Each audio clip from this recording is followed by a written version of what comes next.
Assalamualaikum warahmatullahi wabarakatuh. Perkenalkan, nama saya Yunike Widianti dari Universitas Trunojoyo Madura, Program Studi Pendidikan Guru Sekolah Dasar.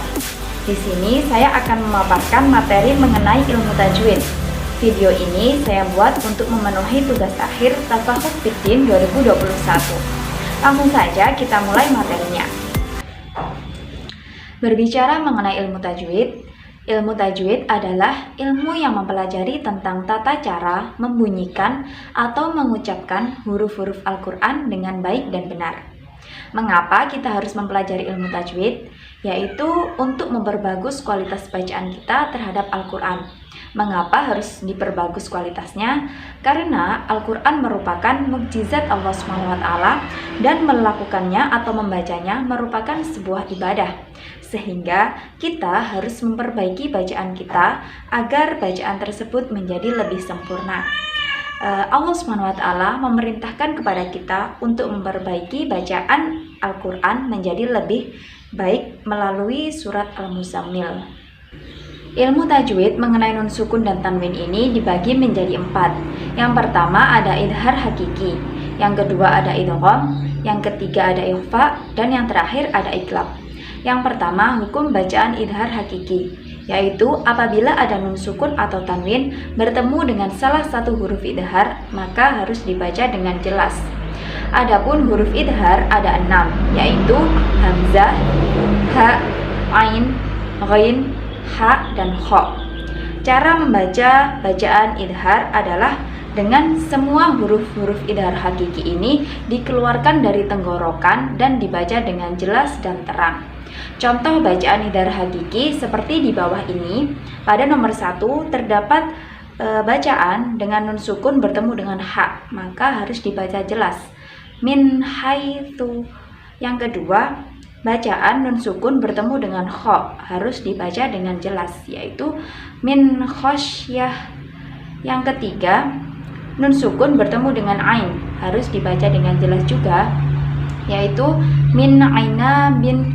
Sama halnya seperti contoh nomor 4 sampai dengan 9, semuanya harus dibaca dengan jelas. Yang kedua ada hukum bacaan idgham. Idgham dibagi menjadi 2, yaitu idgham bi gunnah dan idgham bila gunnah. Idgham bi gunnah adalah hukum bacaan yang melebur dan disertai dengan mendengung, atau yang berarti memasukkan salah satu huruf nun sukun atau tanwin ke dalam huruf setelahnya dan disertai dengan mendengung. Adapun huruf idgham bi gunnah ada 4, yaitu ya, nun, mim, dan wawu. Contoh bacaan idgham bi gunnah seperti di bawah ini. Pada nomor 1 terdapat nun sukun bertemu dengan ya, maka cara membacanya may yaqulu, bukan man yaqulu.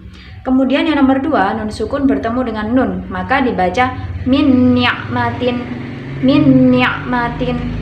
Yang ketiga nun sukun bertemu dengan mim, maka dibaca mim masad, bukan min masad. Selanjutnya ada idgham bila gunnah. Idgham bila gunnah adalah hukum bacaan yang melebur tanpa disertai dengan mendengung, atau yang berarti memasukkan salah satu huruf nun sukun atau tanwin dengan huruf setelahnya tanpa disertai dengan mendengung. Adapun huruf dari idgham bila gunnah ada 2, yaitu lam dan ro.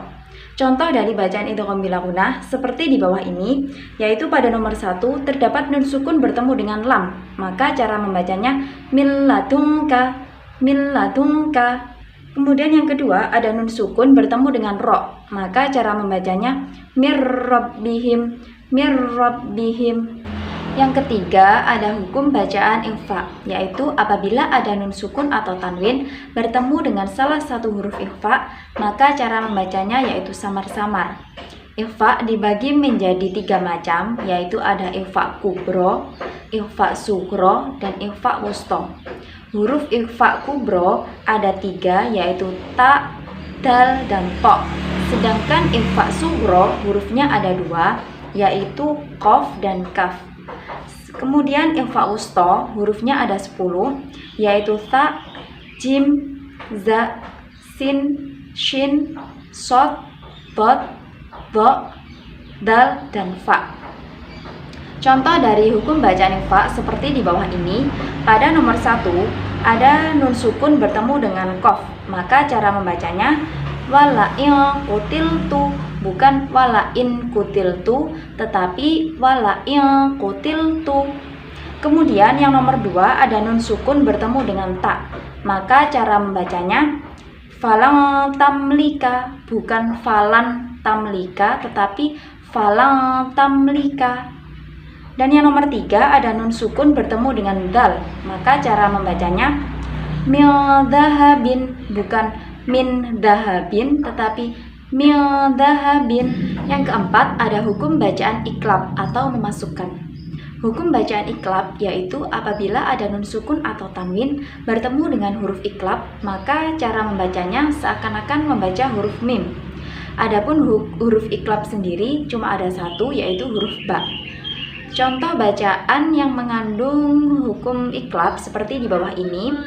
Pada nomor 1 dibaca mim ba'dihim, mim ba'dihim, bukan min ba'dihim. Kemudian yang nomor 2 dibaca yambaghi, bukan yanbaghi, tetapi yambaghi. Begitu pula nomor 3 cara membacanya yaitu amba'dhi, amba'dhi, bukan anba'dhi, tetapi amba'dhi. Untuk selanjutnya, mari kita praktekkan keempat ilmu tajwid tersebut untuk membaca salah satu surah dalam Al-Quran seperti berikut ini. A'udzu billahi minasyaitonir rajim. Bismillahirrahmanirrahim. Qul a'udzu birabbil falaq min syarri. Hukum bacaan ikhfa dibaca samar-samar. Min syarri ma khalaq. Wa min syarri. Hukum bacaan ikhfa harus dibaca samar-samar. Wa min syarri ghasiqin idza, siqin idza. Hukum bacaan idhar harus dibaca jelas. Siqin idza waqab. Wa min syarri. Hukum bacaan ikhfa dibaca samar-samar.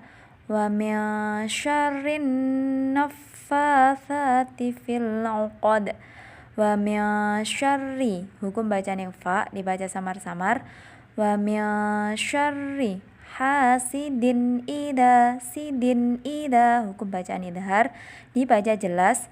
Sidin idza hasad. Shadaqallahul azim. Baik, sekian dari saya. Kurang lebihnya saya mohon maaf. Wassalamualaikum warahmatullahi wabarakatuh.